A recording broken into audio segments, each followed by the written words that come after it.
একটা ইয়ামা গাড়িতে servicing signal আপনার এফআই মোটরের সমস্যার জন্য এই সিগন্যালটা আসতেছে। এটাকে আমরা রিমুভ করব মেশিন দিয়ে রিমুভ করব।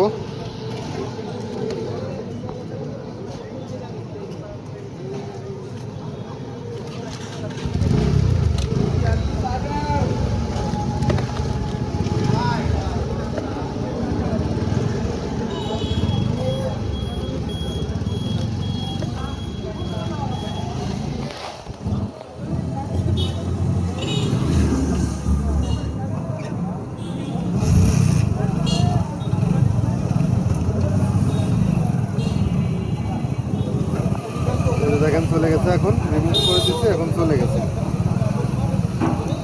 রিমুভ করার পরে চলে গেছে সিগন্যালটা। এই যে এখন চালু অন করলে আর আসতেছে না, এখন চলে যাচ্ছে।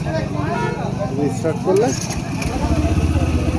চলে গেছে, কমপ্লিট হয়ে গেছে, আপডেট ক্লিয়ার।